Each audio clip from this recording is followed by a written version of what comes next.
Welcome to Itasca Water's Practical Water Wisdom Series.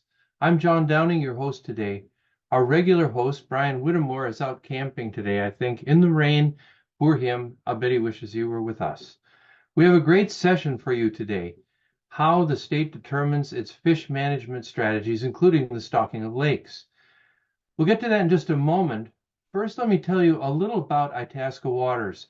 We are a local volunteer nonprofit headquartered in Grand Rapids, Minnesota. Our goal is to continue to find interesting ways to educate residents and others who have an interest in keeping our waters clean. We've been teaming up with people and organizations for 16 years, and you can read about those projects on our website at itascawaters.org.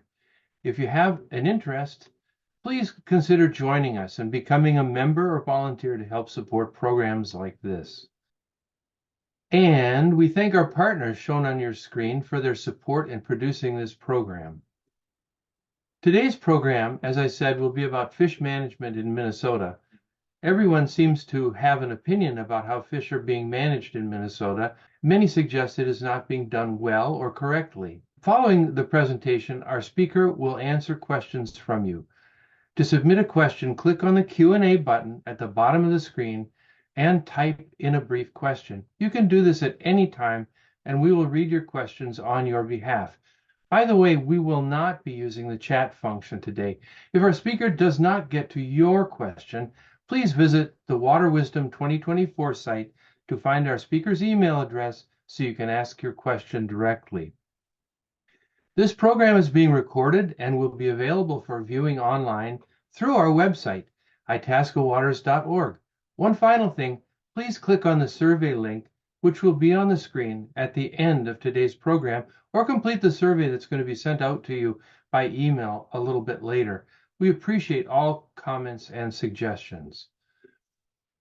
We are honored to have Don Schreiner with us today. He is a fisheries biologist with approximately 35 years of experience managing fisheries with the Minnesota Department of Natural Resources. He spent the first 10 years working on inland lakes and the last 25 years managing Minnesota's portion of Lake Superior. After retiring from the DNR, Don volunteered and then became employed part-time as a fisheries specialist with Minnesota Sea Grant. His role at Minnesota Sea Grant focuses on transferring technical fisheries information to interested public in a concise and easily understood manner. Don, I have been anxious to hear about this for a few months, so I'm happy to turn over the mic to you.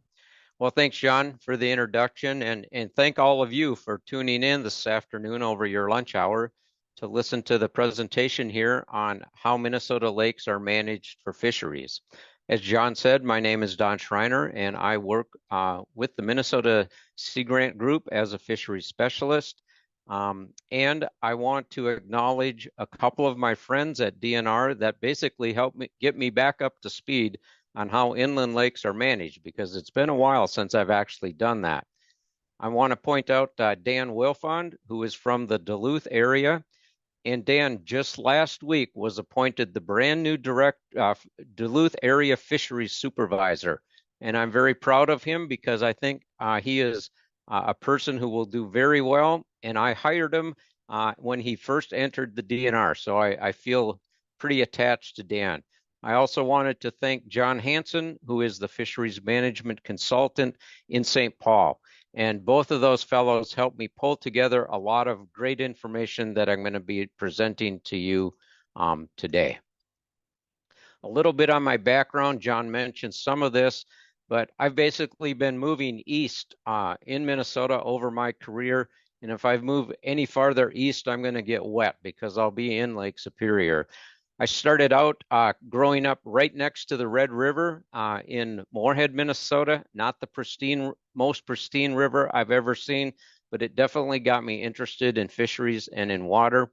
I went to graduate school at the University of Minnesota on the St. Paul campus, and my thesis was working on Lake Superior. And actually, Minnesota Sea Grant funded that project, and I'm very appreciative of the work that they have done throughout my career. Most of my career, as John said, has been working with the Minnesota Department of Natural Resources, about 35 years.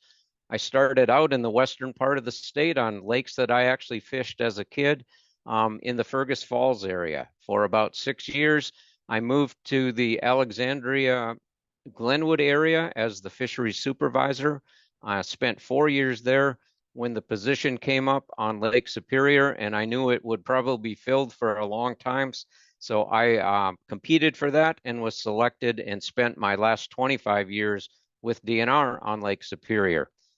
Now, I'm not very good at retirement because within 30 days, I was back to the DNR and I worked on what they call a post-retirement option, writing up all the good work that we had done and synthesizing that on the various species that we managed.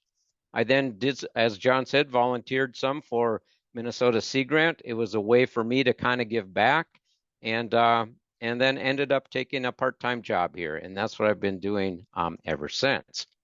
I'm going to give you a bit of a presentation outline. I'll start out with a general overview of lake management for fisheries on inland lakes. I'll talk a bit about the information and how that data is collected on our lakes through lake surveys. Many of our lakes have over 50 years of survey data on them. I'll talk about how the information is analyzed and synthesized, and then how that is put into individual lake management plans. And then I'll talk a lot about public input throughout my presentation and where you as lakeshore owners and anglers can have some say in what's going on in your lakes. I'm going to touch on stocking, which is a whole nother presentation in and of itself, and as are regulations and habitat, which I'm just going to only have time to mention. And as I said before, I want to make sure that throughout the presentation, I'll talk about lake associations and anglers and how you can protect water quality and fisheries. I want to say one thing before I get going. I'll be talking a lot about Minnesota DNR information, but I am not speaking for the DNR. I'm speaking for myself, and when I'm talking about my observations and potentially some opinions on things. So with that, when I talk about fisheries management in lakes, I talk about it in the form of a toolbox. So in this case, each one of the drawers in the toolbox is a different mechanism by which we manage fisheries. And I've ordered these in the list of importance, at least as far as I'm concerned. And to me, the most important thing is collecting information, assessing that information, and analyzing that information, because without good information on which to make decisions, you're kind of guessing. And there's been a lot of work over the years on doing lake surveys and looking at different regulations and how those impact fisheries, and those are really important to have great information to support that and justify what actions are being taken. I'll talk a little bit about habitat, the protection and enhancement. To me, that's the second most important thing. One of the things you'll hear me say a number of times in this presentation is without good habitat, you will not have good fisheries. Regulations talk about both the biological impact and angler ethics. That's an important drawer in the toolbox, along with stocking, which of course attempts to increase fish populations, which I'll touch on later in the presentation. You know, inland lake management in Minnesota is really important, and it's big business. On the left-hand side, you can see that Minnesota every year sells over 1.5 million licenses, and the fisheries have a $2.4 billion value to the state's economy through direct expenditures. There's 5,400 lakes that are called fish lakes, and out of that, 4,500 are managed by the DNR for fish. In 2024, there were 112 lake management plans that were completed, and I'm going to be talking about that in a couple minutes. And as everyone, especially in the Grand Rapids area, knows, Minnesota is definitely a national destination for fishing. On the right-hand side is kind of a circle of events that take place on how lakes are managed as far as information goes. I usually start, and I don't know if you can see my cursor or not, but I usually start with the survey part of it. Again, collecting that information, then assessing that information. Based on that, the fishery managers develop goals. They then develop objectives on how to meet those goals, and then develop operational plans to implement those objectives. And then every few years, the lake is resurveyed, and those blocks, building blocks on a lake management plan are revisited. I want to talk about the lake surveys to begin with, the type of gear we use, and some of the information we collect, because that's the data that is used to justify how lakes are managed. A term you'll hear used a lot in fisheries worldwide is catch per unit of effort. And catch per effort is really an index of abundance. It's impossible in most cases to count, enumerate all the fish in a lake or a stream. So what we do is we use gear to try to determine, an index of abundance. And in most cases, it's the number of fish caught per unit of net or unit of time. And I'll talk about those for the three major types of assessment gear that we use in Minnesota. And I've got a slide for each one of those, so I'm going to skip down to seines, which you can see in the lower right-hand corner. These are fellows pulling a seine below the French River Bridge, Highway 61. And the catch per unit of effort in a seine is the number of fish per pull or the number of fish per haul. Creel surveys are where we actually use anglers to collect the fish. And we survey anglers and ask them basically questions about what is your catch, what's the pressure being how much time you've spent fishing. And based on the responses, we can determine a catch rate, the number of fish caught per hour. Maybe some of you have actually been interviewed by a creel survey clerk. At the same time, we're taking a lot of biological information from the fish that the angler harvests, and you can see that in the upper right. I wanted to show you a little bit in the lower left-hand corner, two of the major types of gear we use in lake survey work. The top one is a gill net set. These are bottom set gill nets. They're set at different depths. And at the bottom of the net is a lead line, which holds the net to the bottom with a float line on tops, which allows the net to expand. There's an anchor on each end that pulls the net tight. And as fish swim, they intercept that net and they will get caught in it or wedged into the mesh sizes of that net. There's floats usually on those nets, so you can basically, anglers can tell, or people out on the lake can tell where that net is set. The bottom net is a trap net. This is set in shallow water normally. It is staked to the shore, and this is called the lead on the left-hand side, which basically leads into a box and then a series of funnels where fish swim into and get trapped within that net.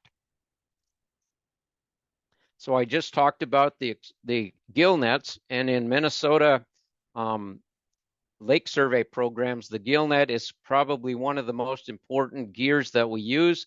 The catch per effort is the number of fish per gill net set per night. These are experimental gill nets, they're called. They're 250 feet long by 6 feet high, and they're bottom sets. And they basically look like what I just showed you in that little sketch. There's 5 different mesh sizes ranging from 3/4 of an inch up to 2 inches.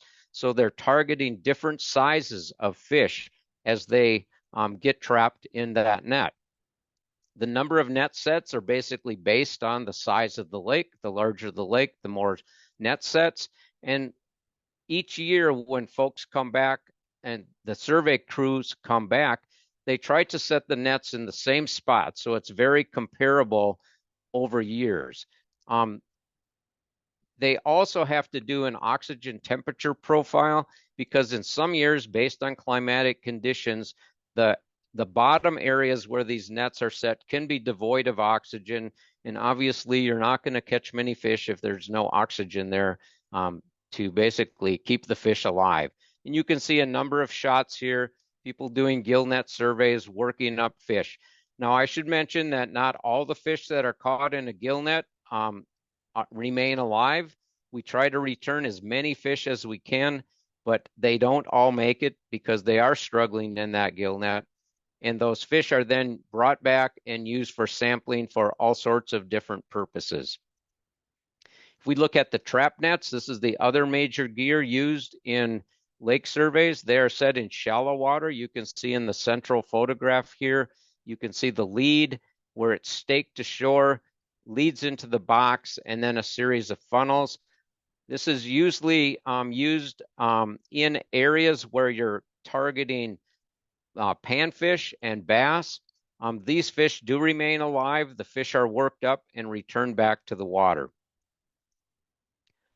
Another piece of gear that adds to the overall picture of what's going on in a lake is an electrofishing apparatus. This is an electrofishing boat that's used in both spring and fall sampling. In spring, the target species are largemouth bass, smallmouth bass, and muskie. And in the fall, the crews are normally looking for young of year walleye to see if there's been any natural reproduction or whether stocking might have been successful. Electrofishing is really interesting. If you look at the picture of this boat, you can see a beam going out in the front of the boat with an apparatus that has cables going down into the water. That is the anode of the boat. The boat itself is the cathode. There's a generator in the boat that sends electricity into the water and creates an electrical field. It's interesting in that fish behavior is such that those fish swim to and are attracted to the anode. So the crew on the front of this boat are netting fish that have swam right up into that anode. Those fish get stunned. Those folks net them out, put them in a live well. And when there's enough fish in there, the crew stops. They work up those fish, collect the biological information, lengths, weights, species, maybe a scale sample for aging, and then those fish are returned to the water. So that's a very important gear. It's one of the, I call it the pieces of the jigsaw puzzle, these different sampling types. No one type will give you all the information you're looking for, but if you piece them together, you get a pretty good feel for what that fish community looks like. I mentioned scale samples. This is a part of the biological information that's taken from fish species.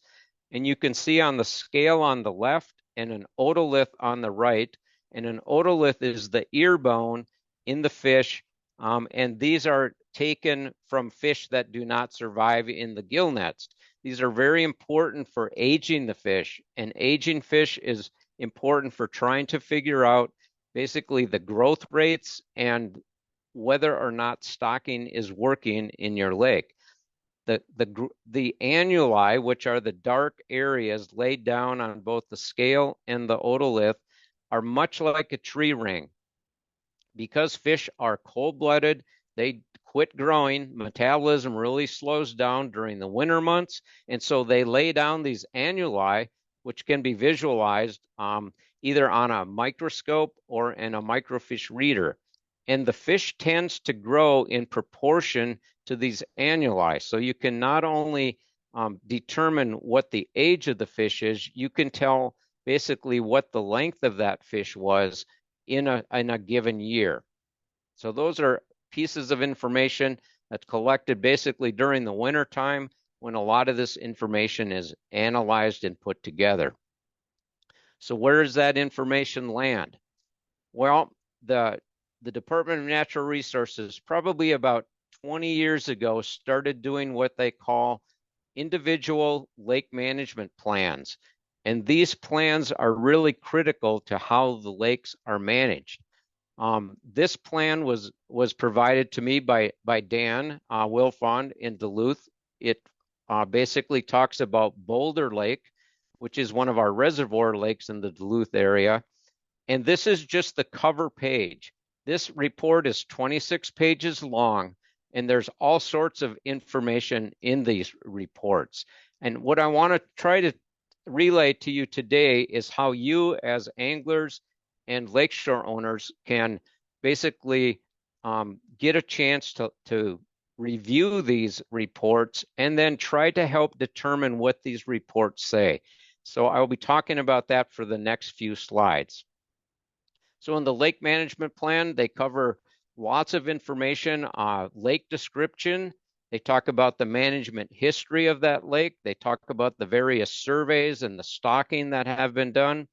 They talk about social aspects. What's the lake use? How's the riparian habitat look? In this case, is it a reservoir lake?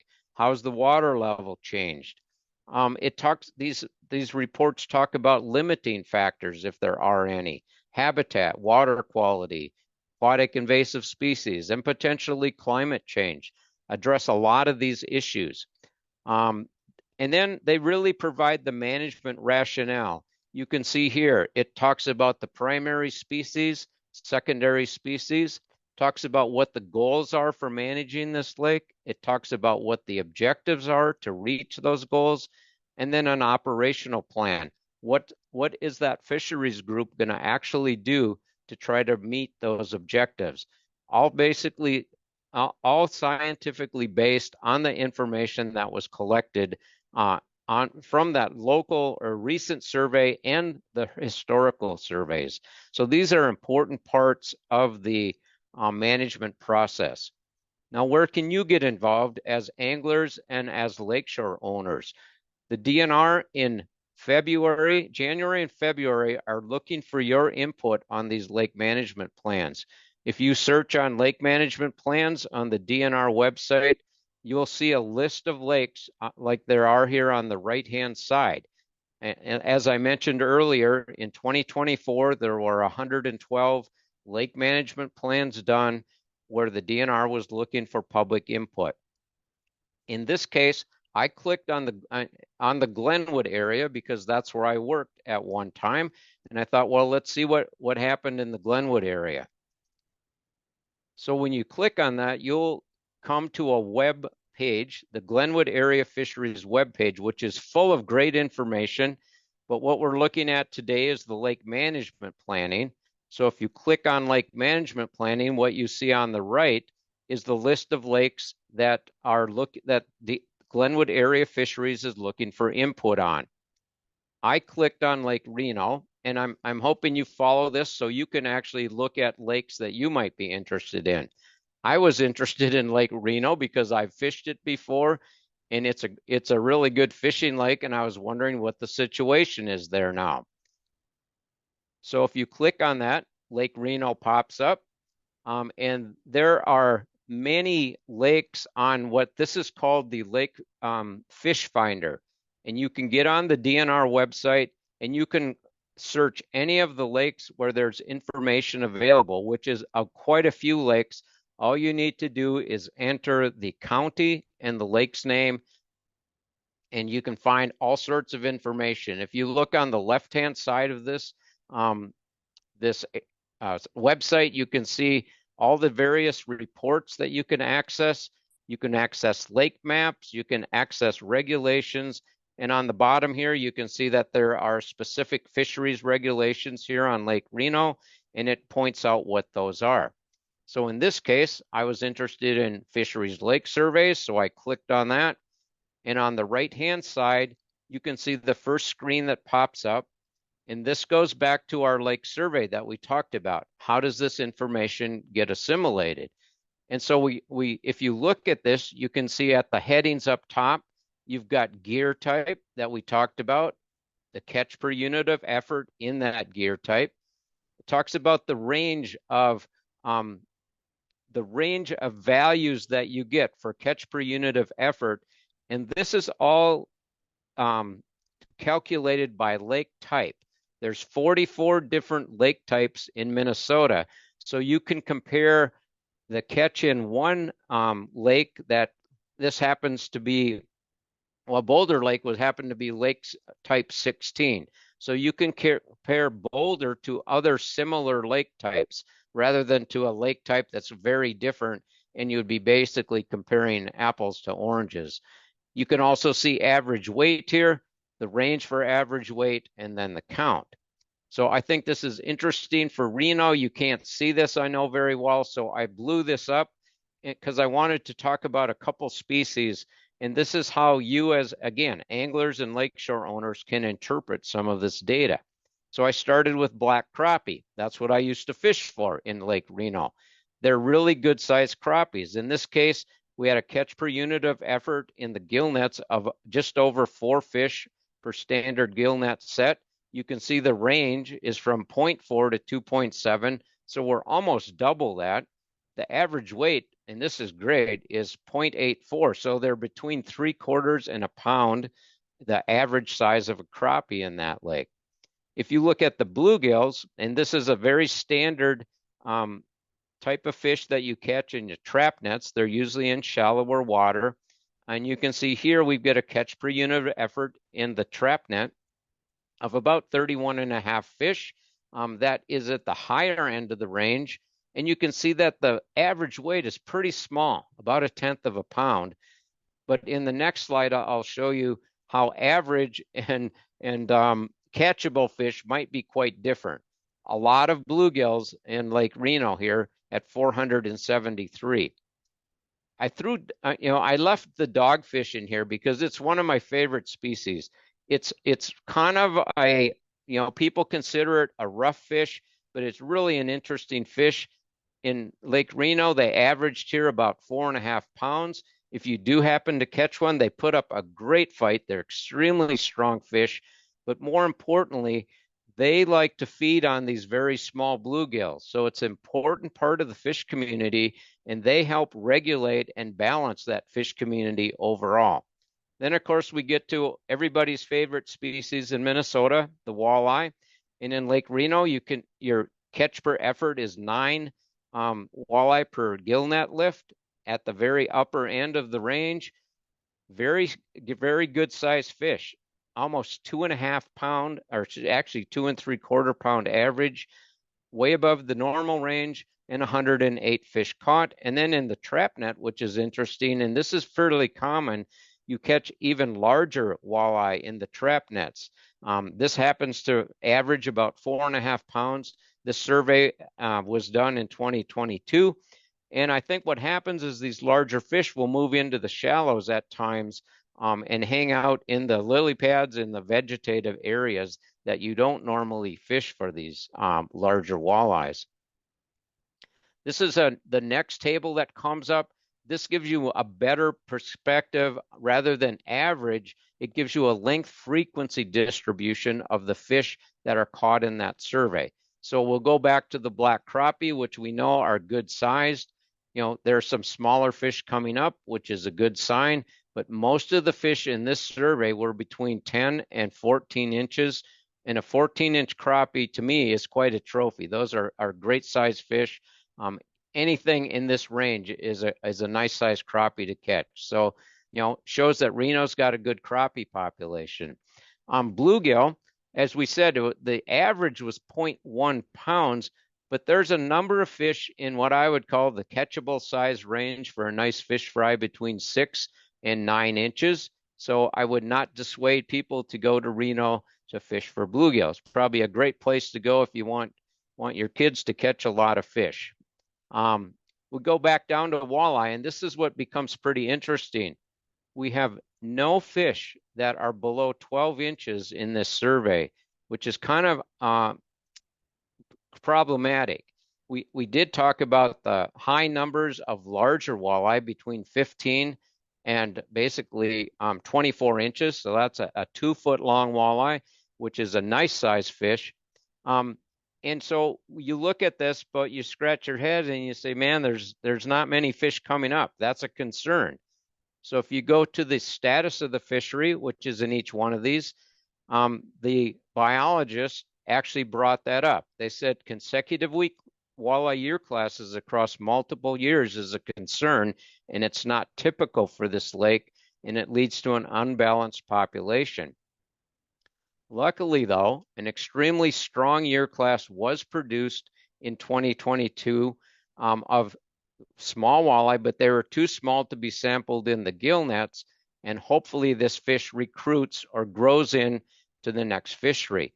Well, these fish were sampled with electrofishing in the fall, I'm pretty certain, because the biologists put together the information from the summer netting, they put together the information from the fall electrofishing, and they got a complete picture then of what that lake, the fish community in that lake looked like. So that's great. So moving on from lake surveys to stocking, and Reno is a stocked lake. So some of those first stockings, why we had so many zeros in a row, probably didn't take. I'm going to just give you some general information about stocking in Minnesota and then end with a little more specific information. But there's 15 state hatcheries in Minnesota. The state hatcheries are really focused on, especially with walleye, the genetic strain of walleye that they're using, and they want to match that strain to the strain that's native in the watershed that that lake is located in. So there's 11 cool water fisheries where walleye, muskie, and a few other species are raised. There's 4 cold water hatcheries where brook, brown, rainbow, and lake trout are raised. And then there's 4 tribal hatcheries in the state, which include walleye, whitefish, brook trout. The tribal hatcheries mainly deal with native fish species.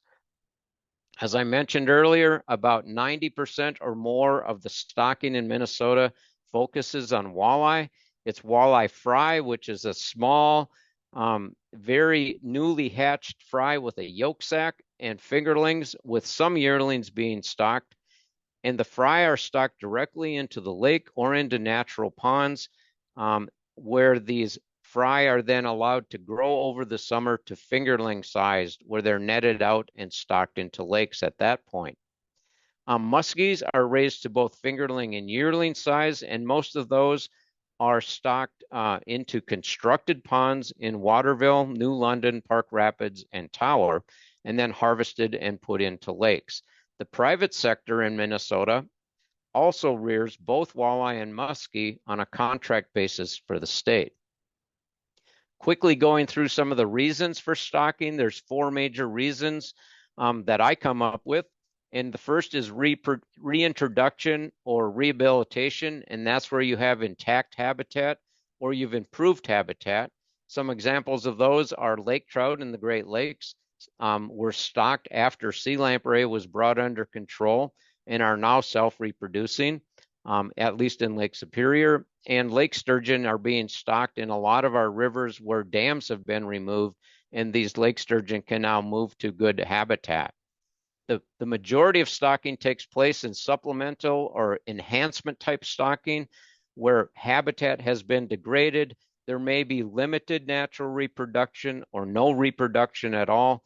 This mostly occurs in the southern and very western part of the state, which are the big ag areas.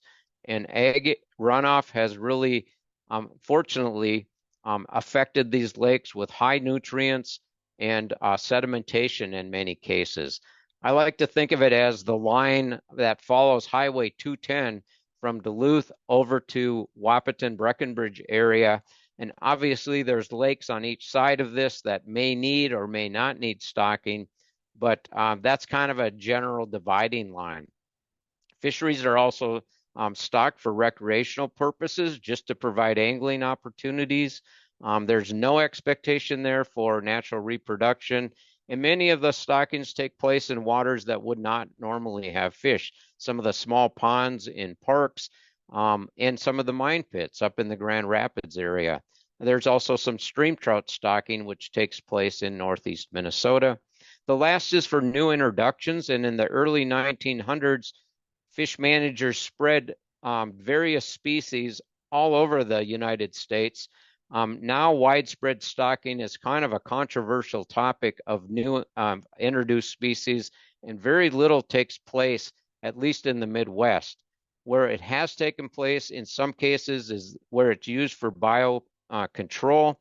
And an example of that is Pacific salmon in the Great Lakes, where they were brought in and introduced to take care of high abundance of alewife, which were introduced as well. If you haven't been to a walleye trap or a walleye hatchery in the state, I'm going to take you on a very quick tour. This is some photos of when I worked in Fergus Falls. This is the trap at the Dead River, which flows out of Walker Lake, which is part of Ottertail Lake. And these fish swim upstream. We blocked off the entire river, so the fish had to go into a trap. Those fish are then sorted for males, females, ripe fish, and green fish, which are fish that are not quite ripe yet. When the fish are ripe, spawning takes place, mixing the eggs with the sperm.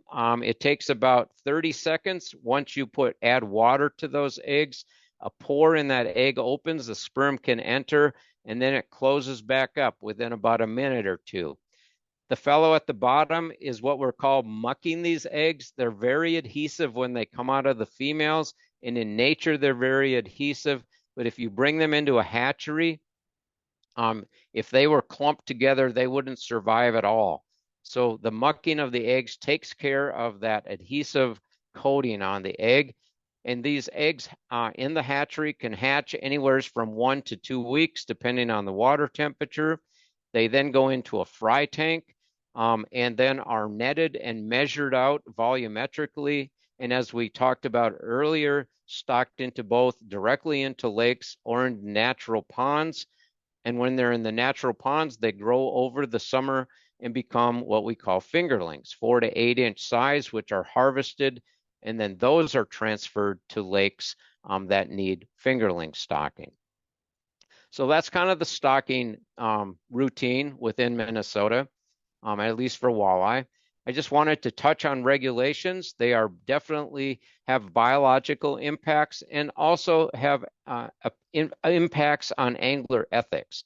Through regulations, you can change the size structure of a fish community. You can protect from overfishing. You can protect spawning populations, and they are very lake specific in that what works on one lake may not work on another lake. Just a quick mention of habitat. Again, poor habitat equals poor fisheries. At least that's my read on this. The Department of Natural Resource has a great fish management habitat plan available. And you can see in the map at the right, the yellow and red are impaired lakes in the state. The green areas are areas where the lakes are in pretty decent shape. And that almost mimics and basically reflects where stocking is needed and where stocking is not needed. So real quickly, about 60% of the funds for habitat in the DNR are basically geared towards protecting habitat, about 40% towards restoration. And people ask, what can we as anglers and lakeshore owners do to protect habitat? And I think Itasca Waters has done a fantastic job talking about this, but certainly be aware of what's going on in your watershed, because what's going on in the upper parts of your watershed eventually ends up in your lake. Lake shores need to be protected. Many people buy lakeshore land. They want a great view of the lake. They cut down all the trees, they take out the brush, and then 2 or 3 years later, they wonder why their shoreline has eroded away. Lawns are an important factor. People love green lawns. They fertilize them. But what happens is that fertilizer also ends up in the lake. And not only do you get a green lake, but you get a green lawn, you also get a green lake. I also want to talk about aquatic vegetation a little bit. It's great fish habitat, lily pads, bulrushes, in some cases cattail. All are structure for fish and all are needed for fish. Sewage systems and some of our older cabins on the lake, some of those really need attention, are really not up to the standards that they should be. And then, of course, AIS is always an issue, affects habitat and fisheries within lakes. So in summary, again, back to our 4 drawers in the toolbox, the assessment and communication. I think there's been huge improvements in that with technology. DNR is much more open to public comment, and I think you need to take advantage of that as anglers and lakeshore owners. internets. These things didn't exist before. Everybody now has an area that they're interested in and can find out more about. And hopefully some of the work that or the websites here that I showed you, you can do that yourself. Now, habitat, as I've mentioned many times, it's basically the foundation for fish populations and it needs to be protected. Regulations are important for biological and ethical considerations. And stocking is not really the panacea. Sometimes it is talked about to be. It usually occurs when something's broken and natural reproduction is really preferred. I've put together a list of resources for you to take a look at. I know you won't be able to do it right now, but this is recorded. So if you want to dig a little deeper, you can find most of the areas that I talked about in this presentation on the Minnesota DNR website, and I would certainly encourage you to go there. So with that, I'm probably a little over on my time, but I'd be happy to answer any questions. Hey, thanks, Don. If you'll unshare your screen, we can move to the Q&A portion. And those links that Don just put up on the screen and other useful sites will be linked on the itascawaters.org site near the place where Don's webinar is listed on the Water Wisdom 2024 area. So if you're looking for those links, you can link them directly there as soon as they get up there. Well, I am trying to unshare my screen here, but I have a little trouble. I will get there eventually. Yeah, that little button hides every once in a while. Yeah, I'm trying to find it here. I think Fred can probably take that on and move it, I believe. But we'll so work on that. we can go to the Q&A portion of today's program, where you get your questions answered. Please enter questions into the Q&A link. They seem to be building up pretty fast, but get them in there, please. Let's go to the Q&A portion of the program today where you get your questions answered. Bill Granches is our host. Bill is a longtime member of Itasca Waters and heads up Itasca County's Aquatic Invasive Species, or AIS program, that's very active on the state level with other AIS programs. Bill, take it away. Thank you, John, and thank you, Don. Great presentation. Welcome, everybody. Just as a reminder, please use the question and answer function, not the chat. Also, you can check question and answer to see there's a tab that says answered. You might want to check that one out, see answered questions. Now, I will read the questions out to Don, and there are a lot of them here. We may combine similar questions. Now, if your question isn't answered and you'd really like a reply, send them in an email to info@itascawaters.org. Okay, and again, we are not using the chat function. We are using question and answer. Okay, Don, first question from John. Does no fishing signage in spawning areas help the populations? I think it does. And I've put out my share of no fishing and spawning beds. I think what it does is those fish, in many cases, depending on the species, are really vulnerable.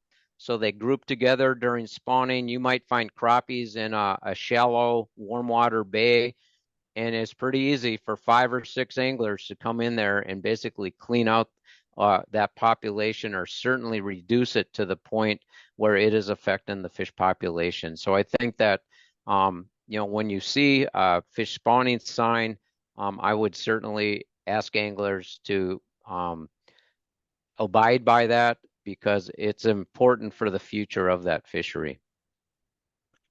Very good. I'm going to jump a few questions here because there's a similar question here. Glenn asked that there seems to be an increasing number of fishing tournaments. Any future plans to add controls, and are tournaments a significant issue? Yeah, when I worked in the Glenwood area, there's a chain of lakes and there's a lot of bass fishing tournaments on those lakes. The DNR does regulate tournaments. You have to have a permit to hold a tournament. And so in that way, they are regulated. I know when I was in Alexandria, for Glenwood area, we limited the number of tournaments on some of the lakes. I think And again, I haven't been there for about 10 years, so I don't know what the present policy is, but I am guessing that as tournaments have become more popular, that the DNR folks in St. Paul are looking more closely at tournaments all the time.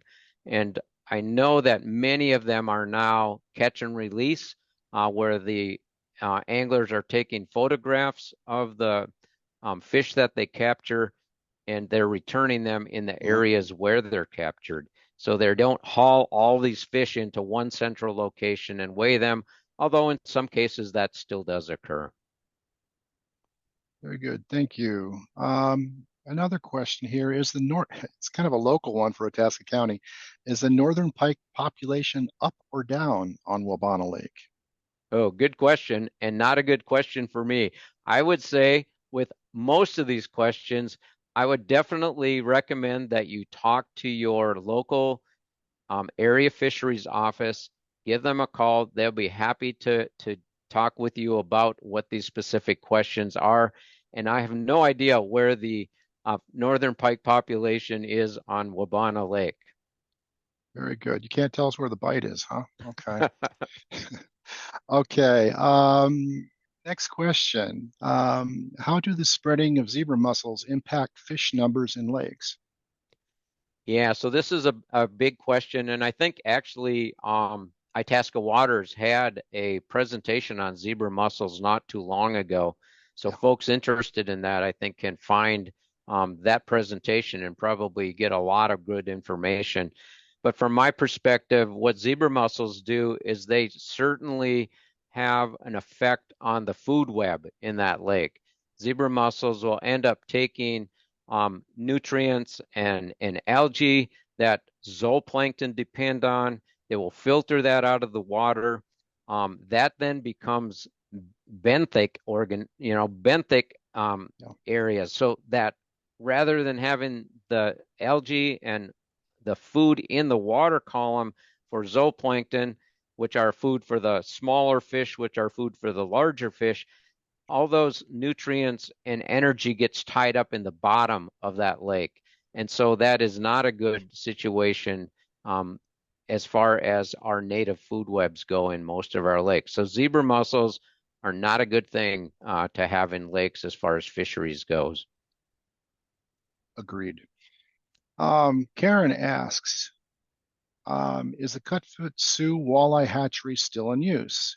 She had the opportunity to visit the hatchery many, many years ago. That's her words, many, many, and watch the eggs as they were collected. Is it still in use? Yeah, it is. And I Yeah. actually saw an article just last week that it was one of 2 egg take stations that were still in operation. I'm guessing by now it's either really at the tail end of the run or they've gotten all the eggs that they need for the year. It definitely is in use. I believe it's one of the 1 or 2 largest egg take stations in the state. And they do collect an awful lot of walleye fry there that are distributed throughout the Mississippi drainage area. So I think that's important. Yeah. I'm going to add something here that I found really interesting is that, and we're talking about walleye stocking and taking eggs, but if you look at the total number of walleye harvested in the state of Minnesota, which is about 3.5 million, only 4 or 5% of those fish are stocked fish. So 95% of the walleyes caught in this state come from natural reproduction. And in my presentation, and I probably repeated it way too much, but if we don't have good habitat, we don't have good fisheries. So we really need to focus on that because, stocking is not an inexpensive management routine. It takes a lot of energy to do that. And in many cases, we are creating fisheries. Obviously, there's lakes that 100% of the fish are going to be stocked fish. Sure. But in other cases, again, on a statewide basis, it does not contribute what I think a lot of people think it contributes. Right. Everything is connected. It's Yes. definitely everything's connected. Forest, waters, everything. Okay, next question. How can I support fisheries management in my local area? Perhaps any local programs to build knowledge? Yeah, I'm trying to say what angle you can come from. You know, supporting fisheries is can come from a number of different angles. Um, there are a number of good fishing organizations out there, and a lot of them are centered around species. So if people are interested in a specific species, they can join the local organizations. Lake associations, if you are a lakeshore owner and your lake has an association, I would say definitely join that. I think most of the associations are just trying to do what's best for the lake. And as a property owner, if you listen and understand what the issues are, you can then help the lake itself, water quality, and at the same time help those fisheries out. Um, so I think those are probably the main things that people can do as far as trying to help out the fishery. And of course, you know, don't over harvest the fish. You know, use the regulations and really only take what you need for a meal or two. Very good. You had mentioned erosion in your speech. I have a question here. I live along the Prairie River in Itasca County. How far from the edge of the river do you suppose it's okay to mow and keep the integrity of the shoreline and not promote erosion? Yeah, excellent question. Um, at DNR, we actually purchase what we call conservation easements on riparian areas of streams. And when I was doing this, we actually try to leave a buffer, and it depends on the size of the stream, but I would say a minimum of 100 feet and probably at least 200 feet would be great if you can do that. So, you know, I know in ag country, and I know because I used to work on my uncle's farm, we used to unfortunately plow right next to ditches and streams all the time. We didn't leave buffers, which is one of the reasons I still go back and we have little arguments about this. But I think if you're in a wooded area, you know, 100 feet would be about a minimum, and the more the better, really, in the long run. Very good. Christina asks, how would warming waters due to climate change and other factors influence species stocked in a particular body of water? Yeah, that's a great question, and we're actually already seeing changes Mhm. from climate. What we're seeing is, in some cases, the movement of fish from the southern part of the state into the northern part of the state that did not necessarily were not necessarily up in the northern part, or when they were here in low abundance. I'm thinking of things like species like bluegill in some of our far northern lakes where there really weren't very abundant at all, and now you're starting to see bluegill reproduction. It used to be that bluegills would produce maybe once every 3 or 4 years, and now they're producing every year. So you see the size structure change. We're also seeing smallmouth bass populations really increase in lakes that used to be dominated by walleye. And smallmouth bass and walleye don't always get along the greatest because they share similar food sources with Mhm. crayfish and that sort of thing. We're also seeing, in some cases, warmer waters actually allowing some of our invasive species to take hold where they might not have taken hold before. So those are all unfortunate things that are occurring because of climate change. You know, in Lake Superior, where I'm most familiar, we saw huge changes in our river systems when we get these climatic events, these big events, you know, big rain events. These streams basically are changing quickly, and some of them are warming quickly. And species that need cold water, like brook trout, are really starting to find only small areas at certain times of the year where they can survive. So, Lake Superior proper, there is concern about it as it continues to warm. Will it become a more inviting home for some of the invasive species that aren't in Lake Superior because of the cold water? So, lots of changes. And unfortunately, we can't predict them all, and it's really difficult to reverse that once invasive species are in the system and climate change has caused that. Well, we're getting low on time. I'm trying to find a question that you can answer quickly, but I don't think there are any quick answers to any of these. Okay, let's try this one. What makes a lake water quality go from an A to a B plus? What factors happen and what specifically is causing that? Yeah, okay. I don't know the A and B plus range, but I do know that what we're talking about is decreases in water quality. Most of it's what I talked about on that last slide. It's increases in nutrients, increases in temperature, again, climate change, with that growing season being extended for periods of time where it was not before. Very good. Okay, that's it. That's all we have time for. Thank you, Don. I'm going to turn this back over to you again, John. John, all yours. Wow, thanks, Don. That was great, and there are so many questions backed up. Just to remind you, well, if you have questions we didn't get to today before time ran out, you can send them to info@itascawaters.org, or look for Don's email address either on the Minnesota Sea Grant site where he is listed, or at itascawaters.org on the Water Wisdom 2024 page. Also, our next Water Wisdom program will be on June 6th, and the topic will be Manumin, the food that grows on water, wild rice. Should be an excellent presentation and very interesting. To register, go to our website, itascawaters.org.